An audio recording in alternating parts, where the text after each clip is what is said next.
முன்னாள் அமைச்சர் செந்தில் பாலாஜியிடம் போலீசார் விசாரணை மேற்கொண்டு வருகின்றனர். விவரங்களை செய்தியாளர் ராகவேந்தர் விரைக்க கேட்கலாம். ராகவேந்தர், வணக்கம்.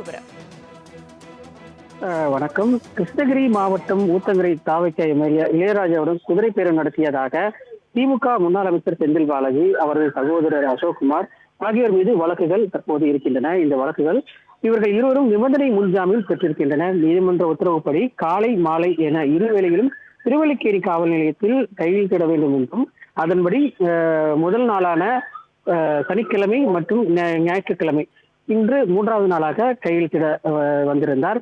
கையெழுத்திட வரும்போது இருவரும் கையெழுத்திடம் வரும்போது தற்போது இன்று காலை வழக்கம் போல் 10:30 மணி அடுத்து 10:30 மணிக்கு அவர் வந்திருந்தார். வழக்கமாக அசோக்குமார் வருவது உண்டு. இன்று ஆனால் அவர் வரவில்லை. கரூரில் ஒரு வழக்கு தொடர்பாக அவர் ஆஜராகியிருப்பதாக தகவல்கள் தெரிவிக்கின்றன. இந்த நிலையில் செந்தில் பாலாஜி மட்டுமே இன்று காலை 10:30 மணி அளவில் திருவல்லிக்கேணி போலீசாரிடம் ஆஜராகியிருந்தார். அவரிடம் கிட்டத்தட்ட 2 மணி நேரத்திற்கு மேலாக தற்போது விசாரணையானது நடத்தப்பட்டு வருகிறது. இந்த விசாரணையில் ஏற்கனவே 14 பேருக்கும் மேற்பட்டோர் கைதாகியிருக்கின்றனர். அவர்கள் கொடுத்த வாக்குமூலத்தின் அடிப்படையில் தான் செந்தில் பாலாஜியின் விசாரணையானது நடத்தப்பட்டு வருவதாக போலீசார் தரப்பில் தெரிவிக்கப்பட்டிருக்கு. இந்த விசாரணை தற்போது 2 மணி நேரத்துக்கு மேலாக நீடித்து வருவதாக கூறப்படுகிறது. இந்த விசாரணை பிற்பகல் 1:30 மதியம் 1:30 மணிக்கு மேல் நிறைவேறிய வாய்ப்பிருப்பதாக அவர்கள் தரப்பில், அதாவது போலீசார் தரப்பில் தெரிவிக்கப்பட்டிருக்கு. முன்னாள் அமைச்சர் செந்தில் பாலாஜியிடம் போலீசார் விசாரணை மேற்கொண்டு வருகின்றனர். விவரங்களை செய்தியாளர் ராகவேந்தர் விரைக்க கேட்கலாம். ராகவேந்தர், வணக்கம்.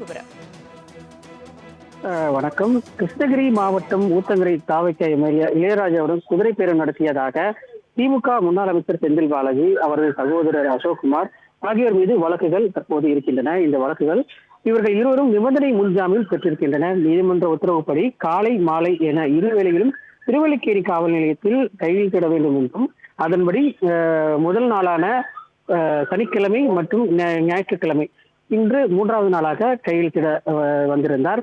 கையெழுத்திட வரும்போது இருவரும் கையெழுத்திடம் வரும்போது தற்போது இன்று காலை வழக்கம் போல் 10:30 மணி அடுத்து 10:30 மணிக்கு அவர் வந்திருந்தார். வழக்கமாக அசோக்குமார் வருவது உண்டு. இன்று ஆனால் அவர் வரவில்லை. கரூரில் ஒரு வழக்கு தொடர்பாக அவர் ஆஜராகியிருப்பதாக தகவல்கள் தெரிவிக்கின்றன.